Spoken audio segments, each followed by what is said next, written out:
I didn't meet Henry, but I became acquainted with Henry Mollicone's music when I was I believe I was in Houston, and there was still an organization, I'm blocking on its name right now, but it was to give grants to composers to write operas and so forth.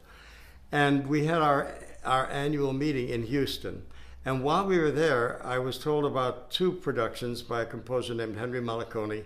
One was a children's show, and the other was The Face on the Barroom Floor, which was, I was told, was a charming idea. It was a chamber work for, I believe, 3 singers and 3 musicians, and it was performed in a bar restaurant. So I went to the restaurant, and at a certain point, the lights were lowered, and I was, wherever we sat, we could see the bar area, but the lights were lowered, and when they came back, the bartender was gone, and in his place was a bartender from, say, 1890 or something. And the opera started. There was a little trio sitting there. A man, a woman came in. It was a triangle. There was a killing. And we were told how the painting, The Face on the Barroom Floor, had happened, which I think is in Central City, Colorado. It was just absolutely charming. I thought, what a splendid idea this is. And it could be performed in bars and any space. It takes no space at all. Then I saw the children's show. I can't remember the name of it, but that was also charming. So I knew the name Henry Mollicone. I don't believe that I met Henry on that occasion, although it's a long time ago. It's possible that I did meet him. Anyway, then when I actually met him, he contacted me. He told me that he had received a commission. There was a commission to be had if he would write an opera based on some celebrated American figure. And he told me that he was talking to his wife and saying, who should we approach to write a libretto? And she said, who would you like? He said, well, I'd like to write with Sheldon Harnick, but he's too busy and he's too big. He'd never consider this. And she said, write to him, Henry. So he wrote to me, and I was intrigued. I thought, sure. And between us, we thought a celebrated American figure that we could write an opera about would be Einstein. We were a little worried whether Einstein would be considered an American figure, but I think that Einstein was a citizen by that time. And the commissioning organization said Einstein is fine. So we set about trying to devise a story, which part of Einstein's career we would try and write an opera about. And we finally had our plot pretty much developed. And then what the commissioning organization required was a 1-page description of what the opera would be. So between us, we prepared that 1 page and sent it off. And then both of us got absolutely furious because the commissioning organization wrote back and said, what commission are you talking about? They denied that there was a commission. They said, no, they said all along, we wanted you to submit something, and then if we think it's worthy of a commission, then we'll consider it. And Henry said, that was not the impression you gave to me. He said, we are commissioning this work. All we have to do is make sure it's about a figure, an American figure we approve of, and so forth. Anyway, the whole thing was just, it was a fraud. And at that point, we wondered, should we write the opera anyway? But Henry said, I have another idea that I'd really rather write, and it's an idea about doing an opera about trickster tales. I said, what are those? And he described these trickster tales from India, the Indian culture, and I said, I don't know any of those. So he sent me a couple of books, Coyote, where various figures are the mischief maker. In some cultures, Coyote was the trickster, in others, the crow, and others, the fox. And he sent me one book, and the first book I read, I was very disappointed because these were very obviously Aesop fables that had somehow crept into the Indian culture from their meeting with French trappers or something. So I thought those are just Aesop fables. He sent me a couple of other books that were legitimate Indian trickster tales, and they were wonderful. So I got excited, he got excited. And then, because he had had an opera produced at Kansas City, we approached Russ Patterson, who ran the Kansas City organization. I knew Russ because I had worked there. I did an opera with Jack Beeson, and it was premiered at Kansas City Lyric.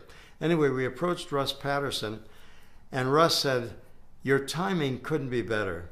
He said, "We're having," I think it was their 40th anniversary, and Russ was about to retire, and he said, we commissioned a new opera, and it was written, and we loved it.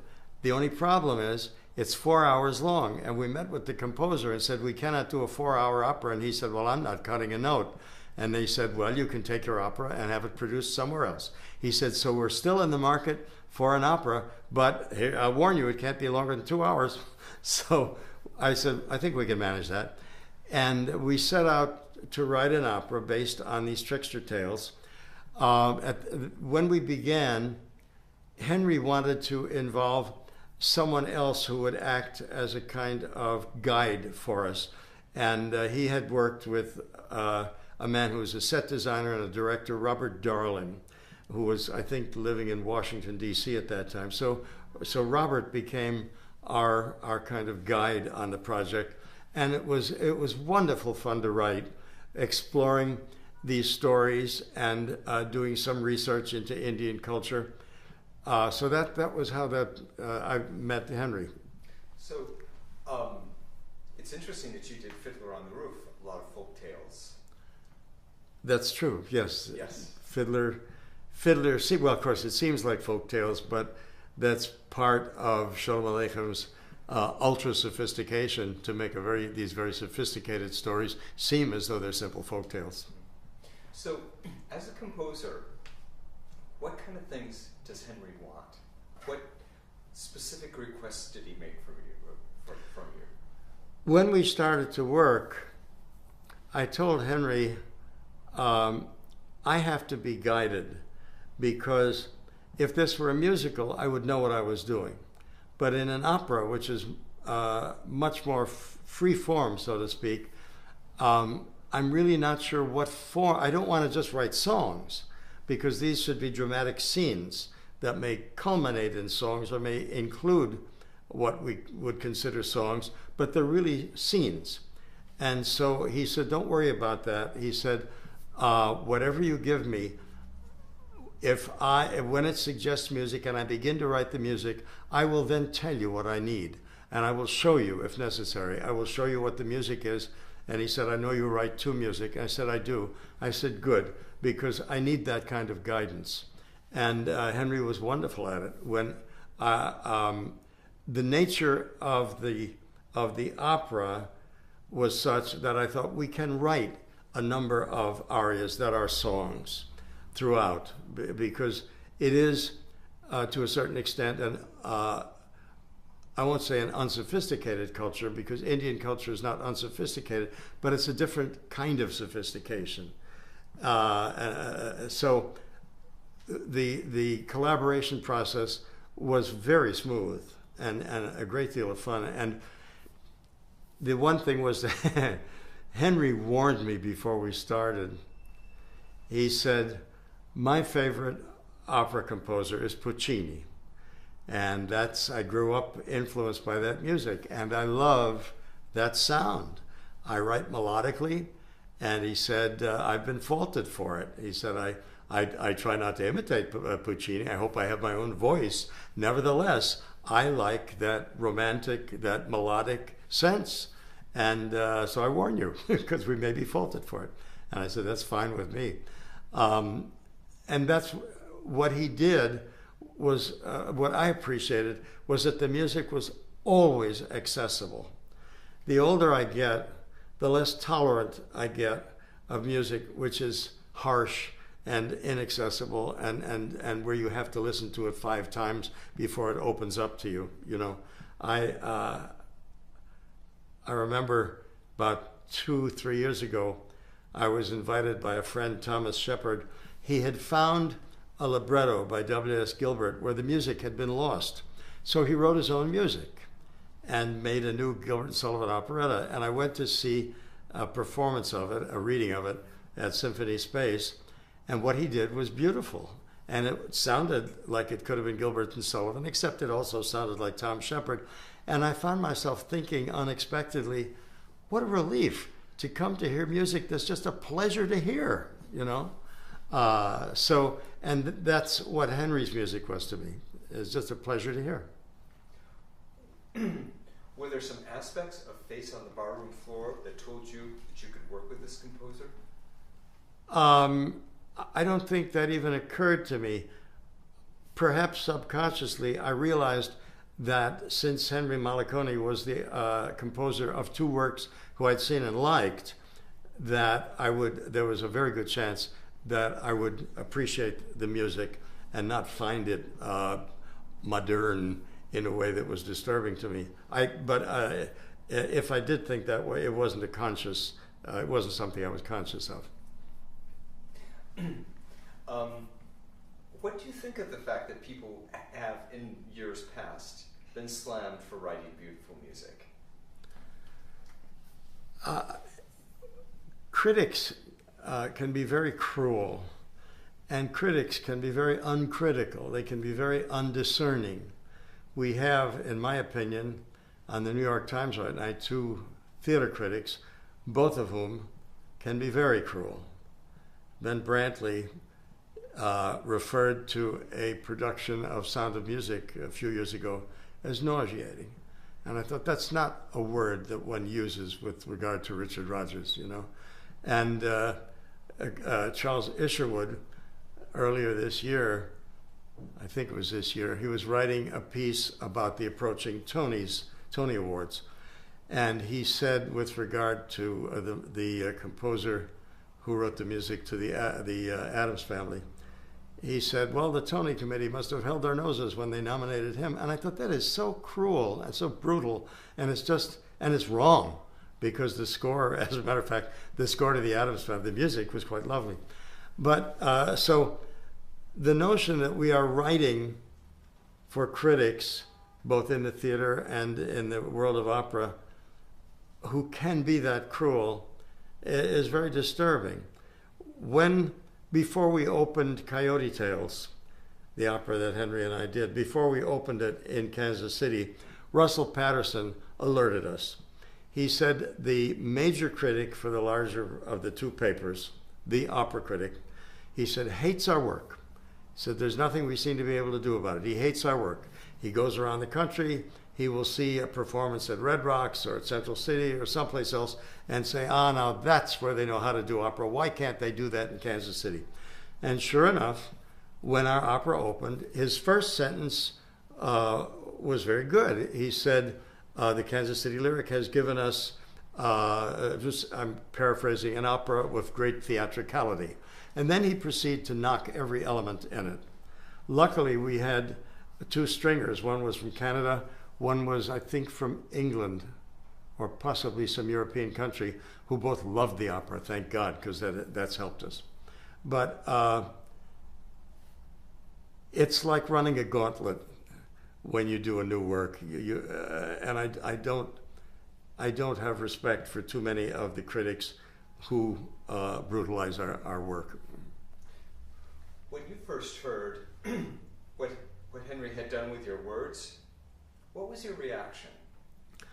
When Henry played me, my first reaction, I was a little worried, because the first scene in our opera was one of the Indian tribes, the legends of the creation of the world. And it started with the world was practically nothing but water, and on a big rock that protrudes above the surface of the water, there is Coyote, and he's and it develops how he gets a piece of mud, and a duck appears. He gives it to the duck who plants it. Anyway, the very beginning, Henry had taken the text that I wrote, and there was a lot of melisma, a lot of extension of the vowels, with a lot of vocalizing. and I worried about it. I think I was still, in some ways, I was still writing a musical rather than an opera. And so I was thinking that the words I'd given it would be set very simply, as a composer would have done them in a musical, very straightforward. And Henry was using the compass of the voice and the techniques of the singers, so that when I eventually heard the opera singer, Michael Ballam, when I heard him do it, it was lovely.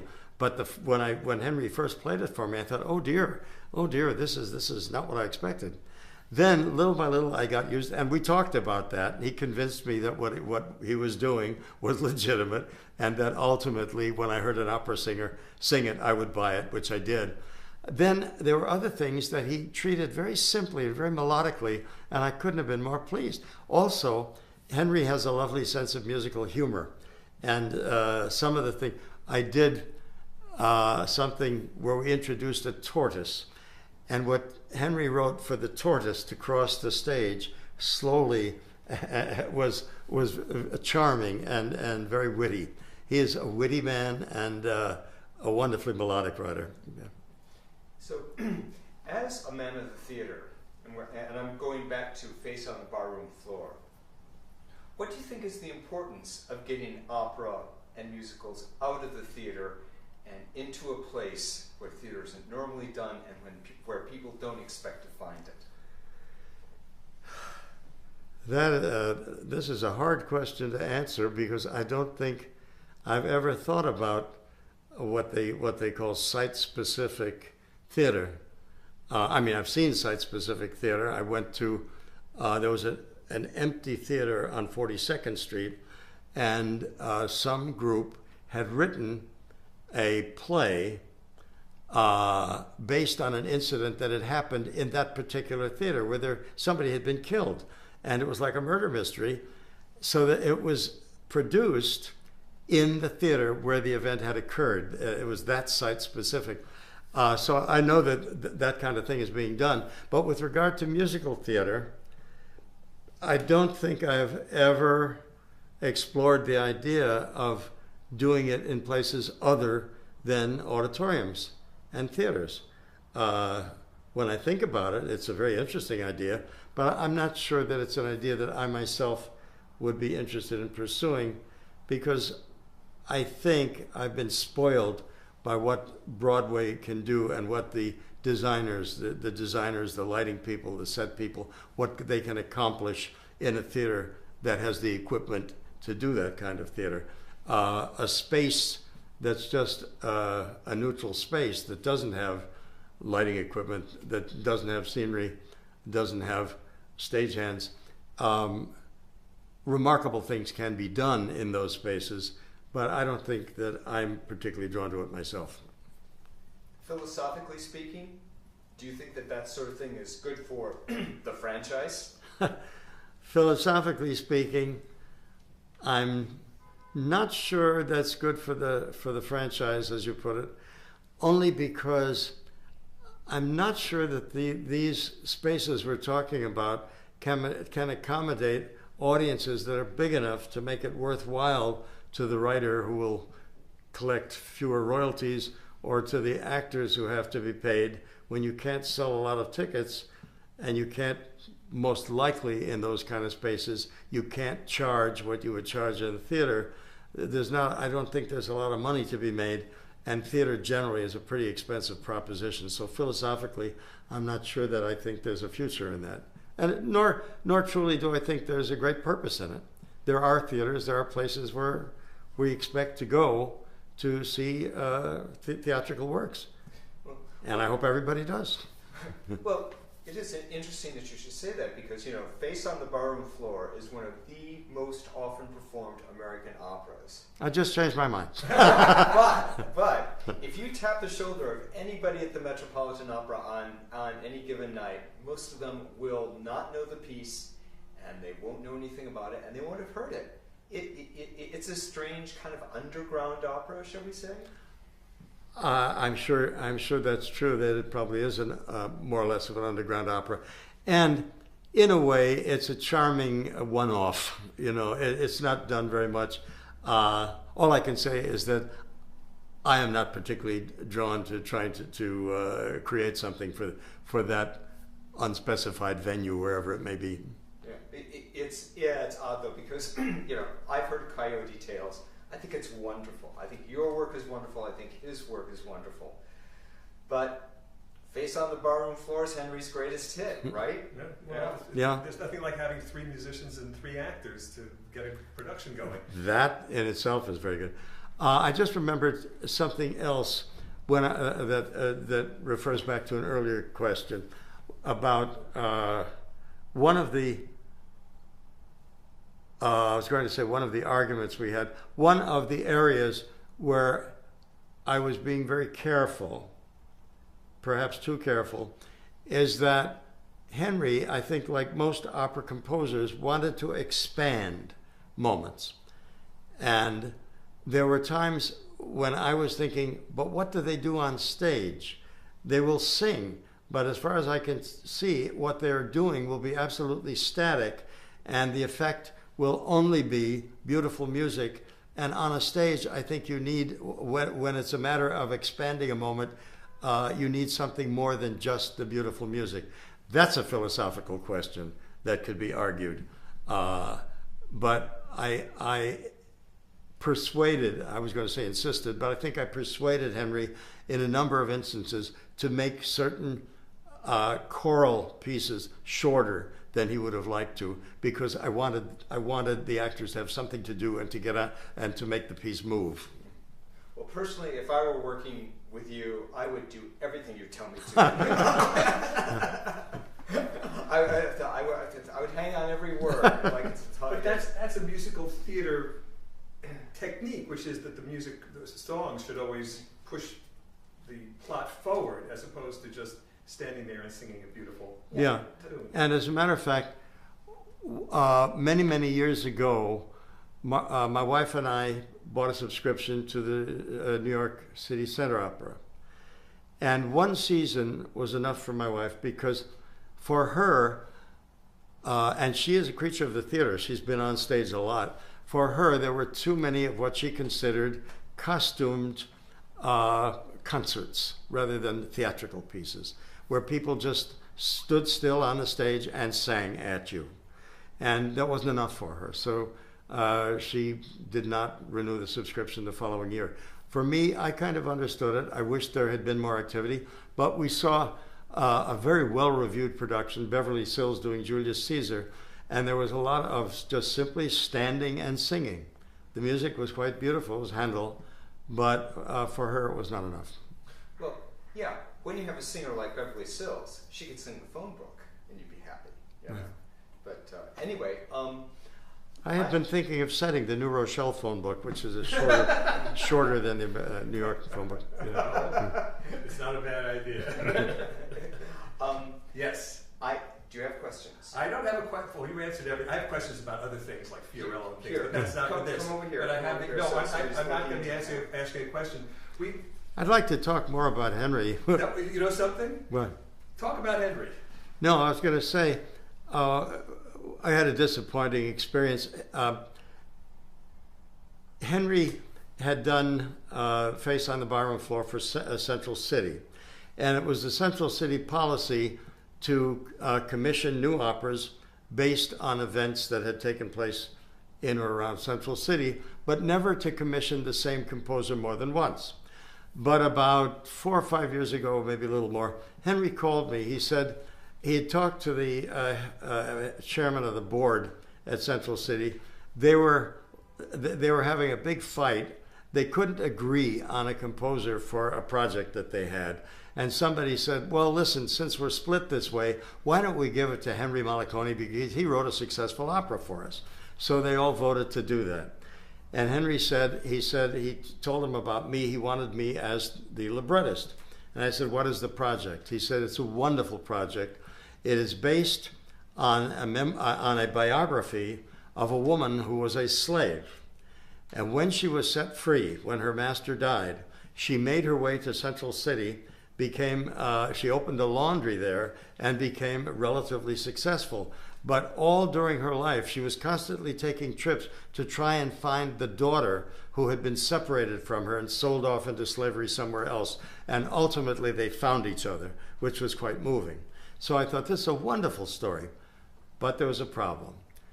I'm not sure what the man's position was with the opera, but it was an important position. And he had written a scenario of what the opera should be.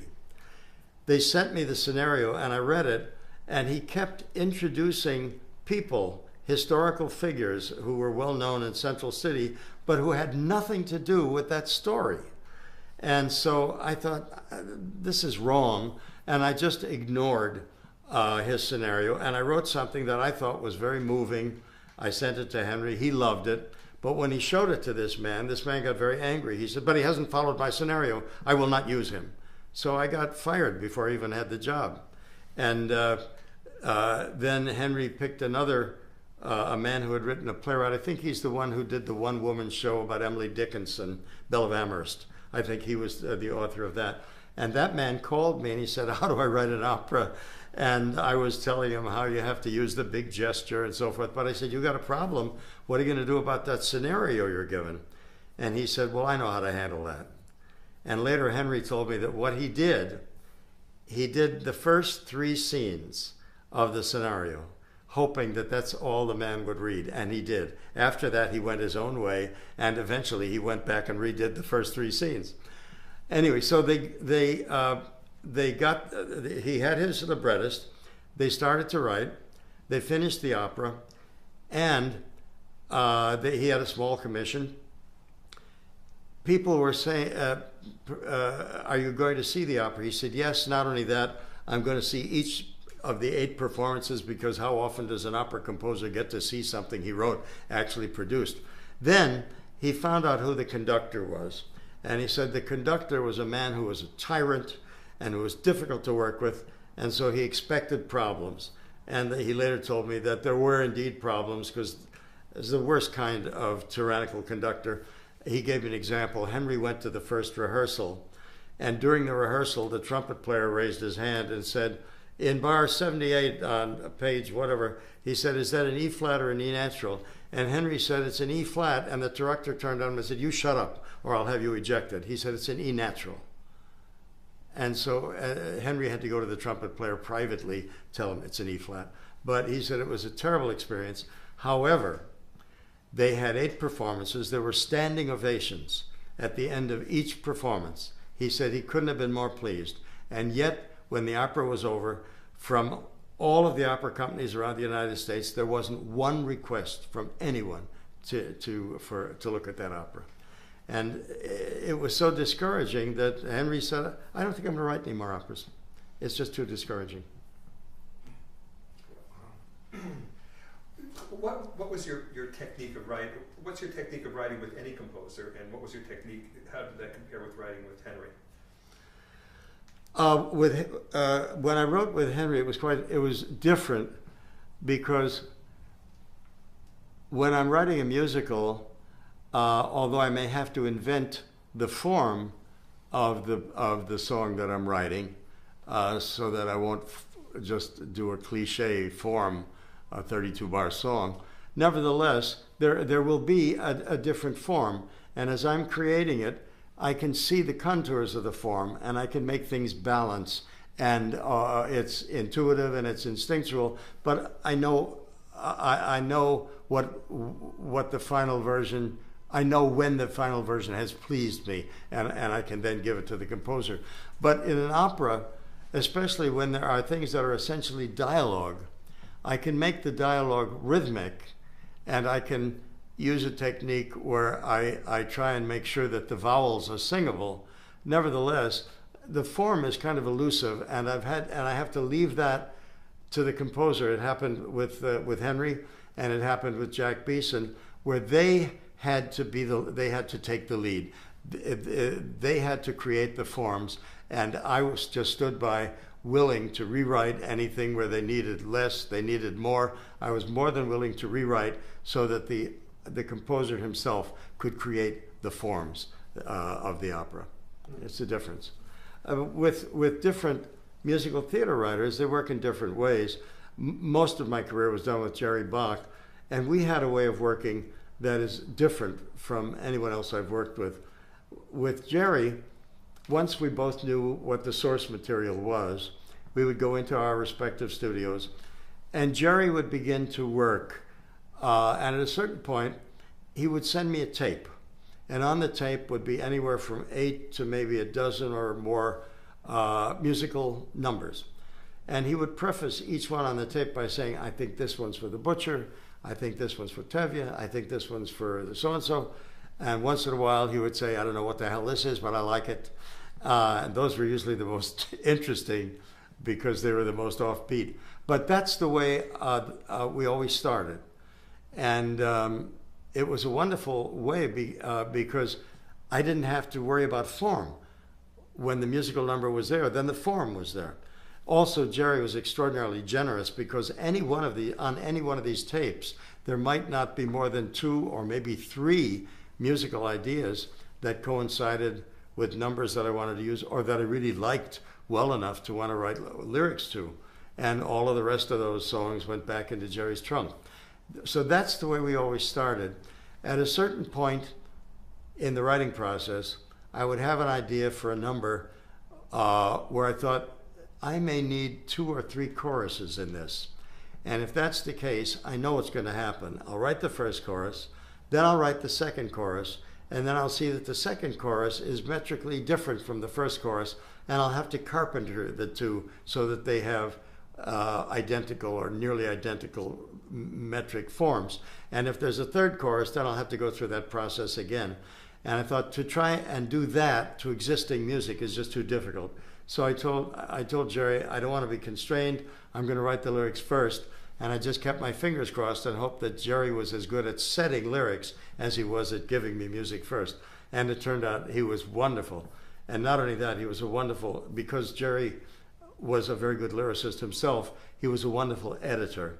And many times I would give him something and he'd say, you know something, I love the first 4 lines and I'm going to develop those. And if you don't mind, you'll have to rewrite the rest of it.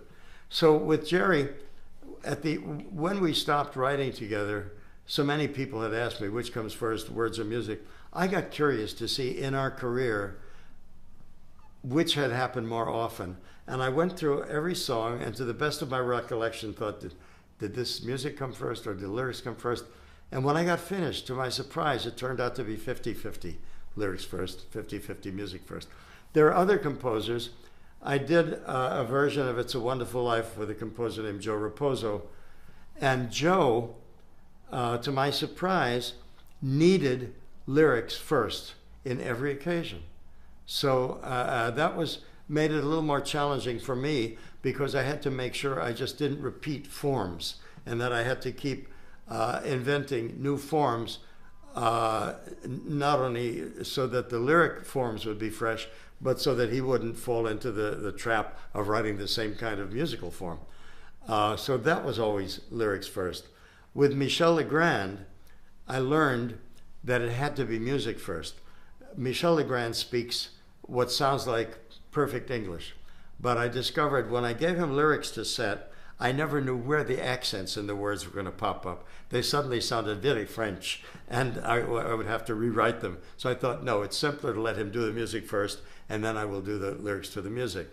With others, I wrote with a number of review songs and one musical, which I still hope to revise and make it doable. I wrote with a composer named David Baker. And with him, it was either music first or lyrics first, which is kind of traditional.